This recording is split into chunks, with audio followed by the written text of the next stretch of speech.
están? Bienvenidos. Desde el año 2023 existe el mayor despliegue de las tropas estadounidenses en suelo peruano. Desde esa fecha, más de 1.500 soldados del ejército de Estados Unidos operan en ese país y con armas de guerra. Y esta cooperación ha ido expandiéndose también con sus aliados como Corea del Sur.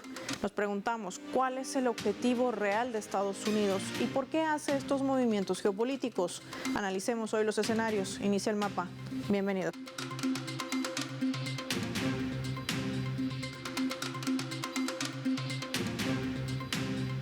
Vamos a desplegar nuestro mapa e identificar algunos datos claves para entender todo este panorama.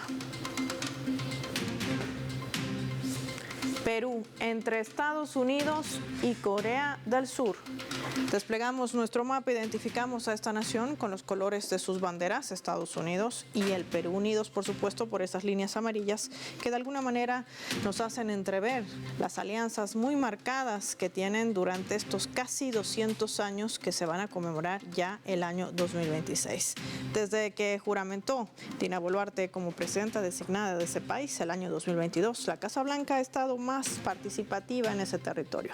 Blinken ha sido el primero en reconocerla como la presidenta del Perú. Pues hablamos del secretario de Estado de los Estados Unidos. El año 2023 ya el Ministerio de Interior y la Embajada norteamericana establecían un compromiso de cooperación en materia de seguridad urbana y de lucha contra el narcotráfico, que incluía la capacitación de la policía peruana y la erradicación también de casi 25.000 hectáreas de cultivo de hoja de coca. En septiembre de ese año, el Congreso aprobaba una resolución legislativa, la 4766, que autoriza el despliegue de tropas estadounidenses en el Perú. Desde entonces se movilizan más de 1.500 soldados con armas de guerra.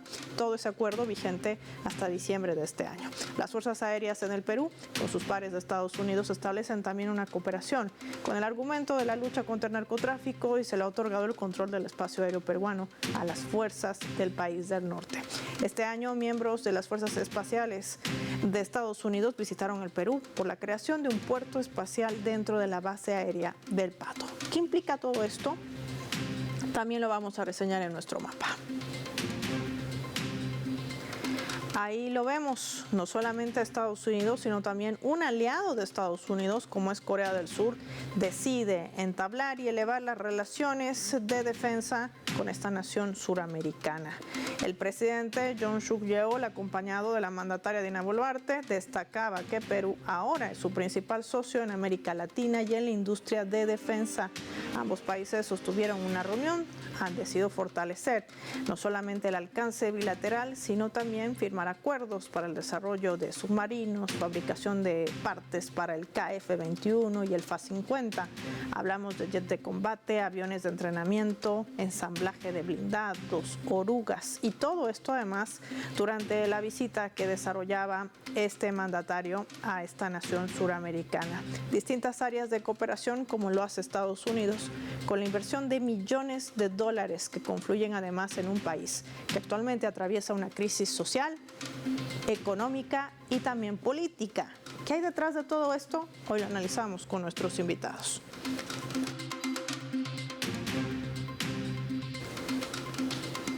Nos acompaña en directo desde el Perú, escritor, experto también en análisis internacional, Martín Guerra con nosotros. Martín, qué placer tenerte en el mapa. Gracias por tu tiempo para Telesur. Muchísimas gracias, el placer es mío.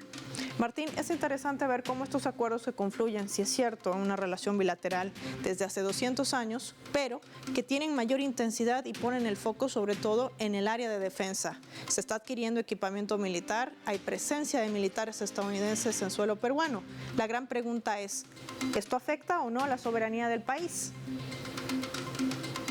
Definitivamente, ¿no? Y ha sido rechazado por la mayoría de la población en las calles. La presencia norteamericana de forma militar en el Perú no es algo nuevo. La mayor parte de presidentes neoliberales y muchos antes del neoliberalismo tenían estos tratados de coordinación y cooperación militar con presencia norteamericana, por supuesto, en nuestro suelo, pero nula presencia del ejército peruano en suelo de ellos, ¿no? Lo cual es definitivamente una relación asimétrica y una posición neocolonial. pero además se ha incentivado en los últimos tiempos, dada la situación de golpe de Estado que sufrimos en el país, con una presidenta de facto, que es la señora Boluarte, que representa los poderes más oscuros de nuestra patria, asociados a la familia Fujimori, y económicamente a un neoliberalismo ultranza que entrega los recursos naturales totalmente, ¿no? Pero además el capitalismo norteamericano y el gobierno norteamericano actual, específicamente el de Biden, es un sistema ya en decadencia y un gobierno quebrado, que ha demostrado su ineficiencia incluso al interno. En el APEC que se ha realizado los últimos días se ha podido ver que incluso los medios de comunicación de la derecha, los medios de comunicación concentrados, le daban más atención al presidente Xi Jinping que al presidente Biden. Eso simbólicamente ha sido muy importante. Ellos están dando manotazos de ahogado y no van a perder los enclaves militares que tienen en el mundo, ¿no? No solamente su alianza con la OTAN o su eterno aliado Israel, sino que también Corea del Sur los ayuda a prefigurar una política en el Asia-Pacífico importante. Además de la base que tienen en Djibouti, en el Cuerno de África, que les permite estar en todo lado. Es cierto todo lo que planteas en cuanto a cuestión geopolítica, pero internamente, ¿qué está pasando en el Perú? Se sabe que recientemente las últimas encuestas revelan que se han incrementado los niveles de criminalidad e inseguridad en el país a más del 62%, afectando a todos los sectores, sobre todo aquellos que le ponen el hombro a la economía de la nación, transporte, comerciantes, entre otros gremios. Pero hay inversión en defensa, hay presencia, reitero, de militares estadounidenses en territorio peruano. Sigue la presencia de la CIA, sigue la presencia de la DEA, que también camuflados bajo estos acuerdos siguen destinando millones de dólares, no miles, sino millones. ¿Qué está priorizando el gobierno de Boluarte? Sí, es así. En el Perú se está matando a las personas por trabajar. No tenemos una industria instalada, no tenemos pleno empleo, entonces la gente busca trabajar como puede. Se habla de que el peruano es muy emprendedor, muy luchador. Ese es un discurso que maneja el Estado neoliberal, pero en la práctica de cada 10 emprendimientos, 8 quiebran y los que no quiebran son extorsionados o asesinados.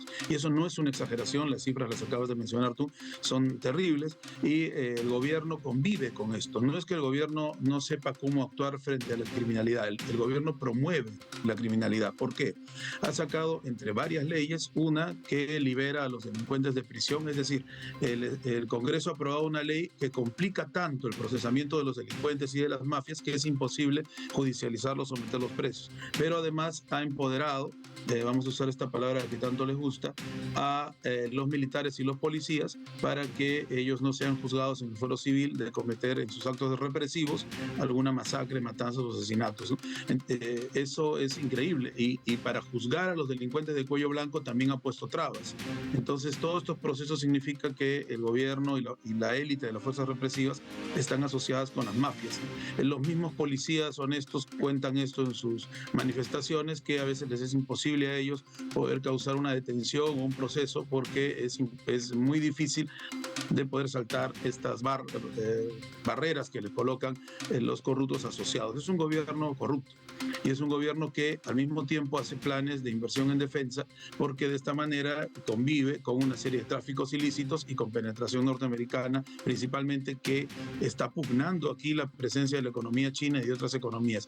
Es por eso también que se ha solidificado una relación con Corea del Sur, han logrado un acuerdo bilateral a partir del encuentro de APEC, que es muy peligroso para el pueblo peruano y para la geopolítica internacional, porque nosotros durante mucho tiempo tuvimos buenas relaciones con Corea del Norte que se debilitaron a partir del gobierno de Kuczynski en 2016-2017 y ahora ya se está, profundizando esa ruptura, metiéndonos los peruanos con todos los problemas que tenemos en los asuntos internos de Corea del Norte, porque en el documento se establece que indirecta y indirectamente se dice que se burlan los derechos humanos en Corea del Norte y directamente se dice que se aspira a una península de paz, de democracia, obviamente bajo el modelo que Norteamérica le ha impuesto a Corea del Sur y que lo ha convertido en un estado fallido, ¿no? Y esto también representará, Martín, una amenaza para la región, porque vemos que todo esto confluye también con una estrategia. ¿Cómo impactará en los países de América Latina, tomando en cuenta además los últimos contextos geopolíticos? Y me refiero a las amenazas de golpes de Estado contra gobiernos como el de Colombia, el de Venezuela, el de Bolivia, por mencionar algunos ejemplos. Es importante que en el momento en que las inversiones chinas con el puerto de Chancay y otros negocios se acrecentan en el Perú y en América Latina, se hace un pacto bilateral con Corea del Sur que a todas luces ha sido impuesto por el gobierno norteamericano en una jugada geopolítica para que el Perú se convierta, según dice el documento, en abastecedor estratégico de materias primas. Es decir, una vez más Estados Unidos nos impone su modelo primario exportador y es abastecedor estratégico de materias primas y minerales. Los minerales son recursos naturales no renovables y nosotros en el Perú, con una crisis económica y con una pobreza extrema que crece, no estamos para eso, ¿no? Es cierto que hemos tenido relaciones con Corea del Sur desde el año 63, pero también teníamos relaciones con Corea del Norte desde el 70, inclusive con una embajada del año 88 que fue expulsada el año 2017. No se ha hecho nada por solucionar ese tema y teníamos comercio con ambos países y sin meternos en su tema interno, aspirando a la paz, ¿no? Sin embargo, ahora ya no, ahora hemos tomado posición desde el gobierno de facto pidiendo la desnuclearización de la península coreana y que exista pues una convocatoria a Corea del Norte para no burlar los derechos humanos, etc.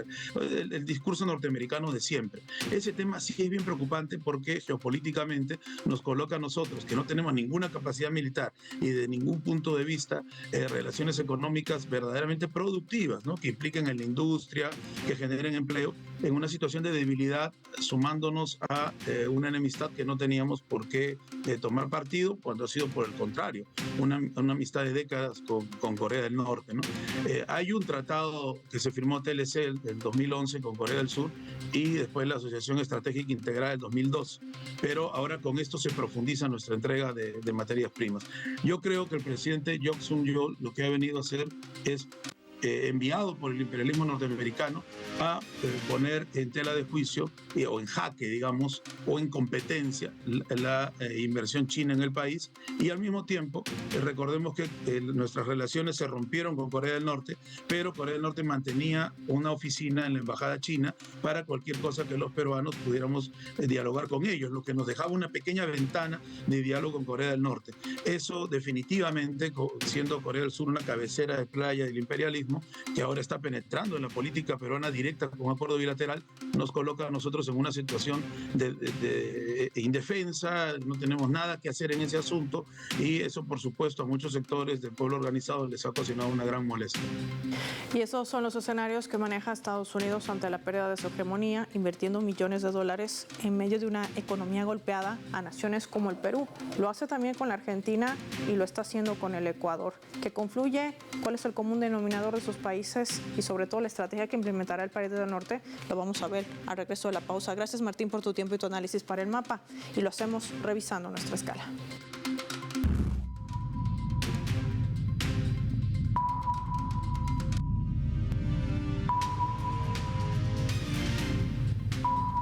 Esta vez a través del portal web denominado Exitosa, que está titulando de la siguiente manera. Dice: la última encuesta de Datum revela que solo el 3% de los peruanos está aprobando la gestión de la presidenta designada Dina Boluarte del Perú. Tanto la desaprobación a su mandato ya alcanzaba el 94%.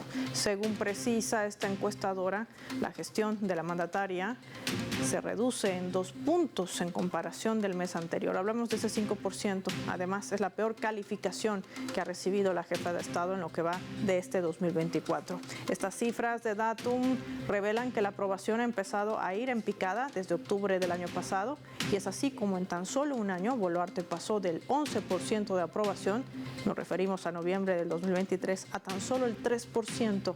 Hay que señalar que a partir de junio de este 2024, la opinión popular sobre su gestión estaba fluctuando entre el 5% y 6% de apoyo, en tanto su desaprobación no deja de incrementar. Ya en enero de este 2024, Boluarte recibía un 85% de desaprobación. Sin embargo, en noviembre alcanzaba el 94%, al igual que su aprobación. A partir de junio, las cifras se mantienen bastante similares, alrededor del 91% y 92% de desaprobación de gestión este mes, que ha vuelto nuevamente a generar estas estadísticas en medio de un descontento social que viene de todos los sectores. ¿Qué prioriza Boluarte? Ya volvemos.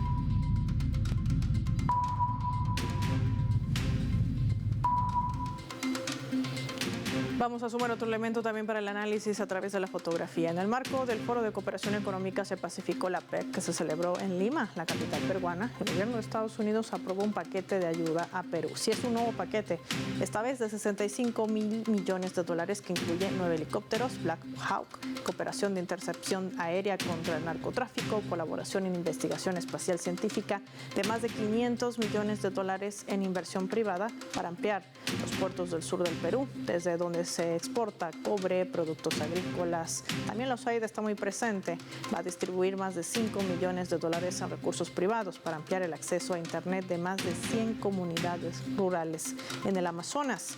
Donarán 3 escáneres al puerto de Chancay para inspeccionar la carga y garantizar que no sea una amenaza para la seguridad de ese país.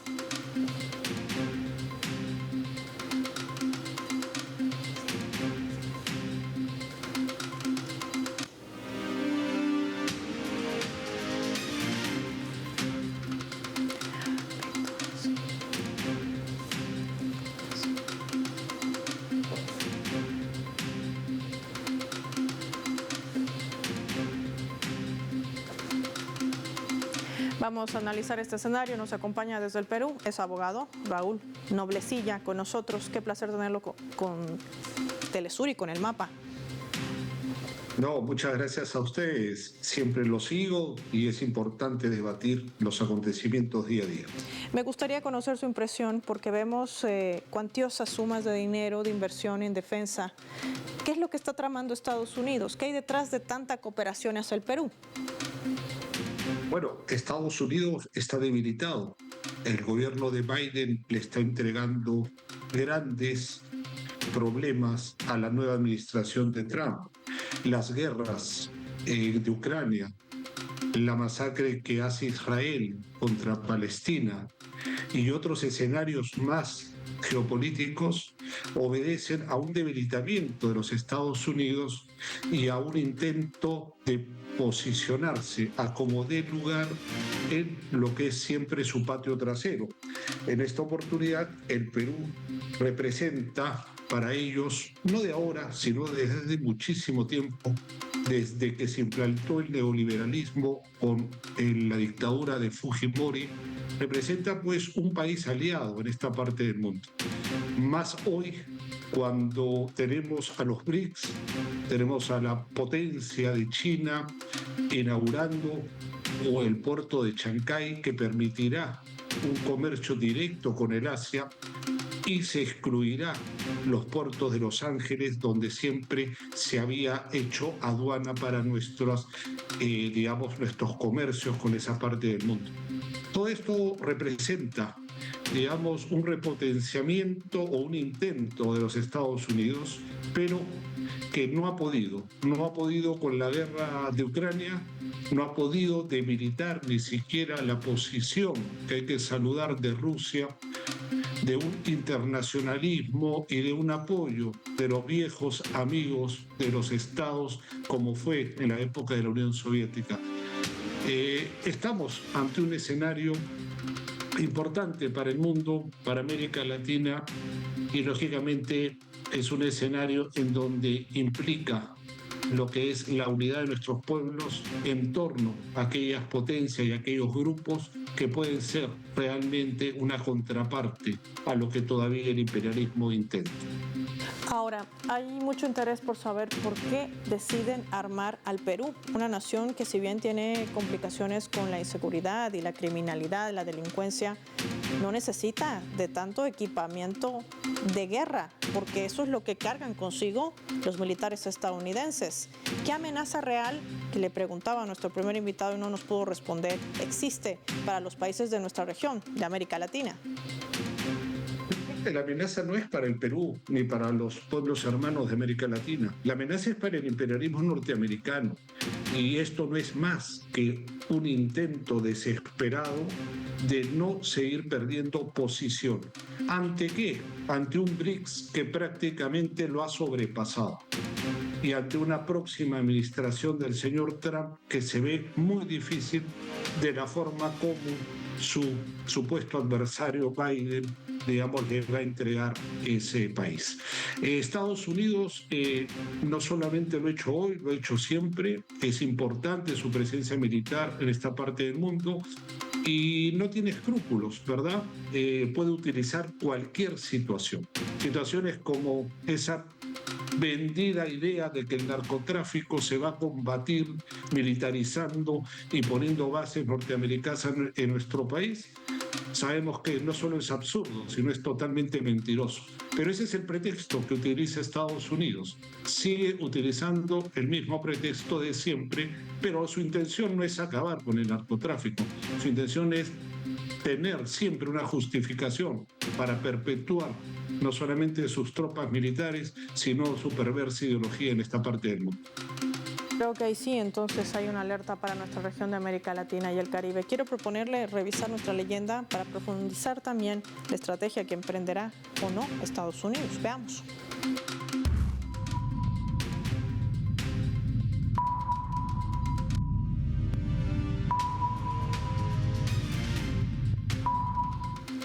Laura Richardson, del Comando Sur, sentenciaba esto cuando se conocía la gran noticia de la inauguración del puerto de Chancay en el Perú, sí, con una inversión poderosa de financiamiento chino.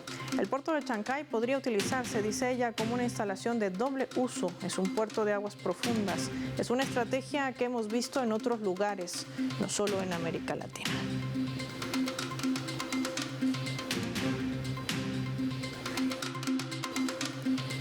Estamos viendo, doctor Noblecilla, un megaproyecto, no solamente por mar, sino también por tierra, la interconectividad que también confluye y que podría conectar a América Latina con Asia. ¿Es quizás una de las mayores preocupaciones de los Estados Unidos? ¿Afianzará sus acuerdos como el QUT y otros en el Indo-Pacífico? ¿Qué representa este movimiento? No, indudablemente, como lo señalamos al comienzo, el puerto de Chancay, esta mega construcción, este megaproyecto, pone en jaque a los Estados Unidos en cuanto al tema incluso comercial. Recordemos que esta parte del mundo, su patio trasero, siempre comerciaba con Asia a través de Los Ángeles. En esta oportunidad no solamente vamos a tener, digamos, un movimiento comercial directo entre América del Sur y los países del Asia, sino que esto representa un problema para los norteamericanos. Y no solamente en cuanto, digamos, a tener que pasar por Los Ángeles, sino también el posicionamiento de las potencias del BRICS.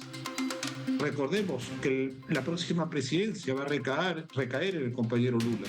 Estados Unidos está más que preocupado por el afianzamiento y la presencia de China, de Rusia y de los otros países del BRICS que, por supuesto, con todo derecho intentan ser ese contrapeso a las políticas nefastas de los norteamericanos. Y en este contexto latinoamericano, valga la redundancia, qué importante también resulta el posicionamiento de ayudar a Cuba, de poder ayudar a Cuba hoy en una nueva embestida del imperialismo, no solamente para atacar la moral de la revolución cubana, en llamarla terrorista, insistir en ponerla en esas caprichosas listas de los terroristas del imperio, de lo que ellos llaman, sino que es importante el fortalecimiento, incluso hasta militar, de Cuba, lograr que Cuba se convierta en lo que siempre ha podido ser, si no fuera por el criminal embargo, una potencia solidaria para nuestra América Latina. El contexto lo veo positivo, lo veo con mucho optimismo. Ver a los norteamericanos nerviosos ya es un síntoma de que las cosas no solamente están cambiando, sino se pueden ir consolidando en el tiempo. Estadounidenses nerviosos, dice nuestro invitado, habría que ver qué estrategia implementarán de aquí en más cuando les restan menos de 70 días para abandonar la Casa Blanca y cuando llega un republicano como Donald Trump, que quizás en nada cambie ni sus doctrinas ni su estrategia o quizás la radicalice. Esa es la gran pregunta también sobre la mesa. Agradecer al doctor Raúl Noblecilla por habernos acompañado hoy en el mapa. Nosotros vamos a finalizar el programa revisando nuestro vector.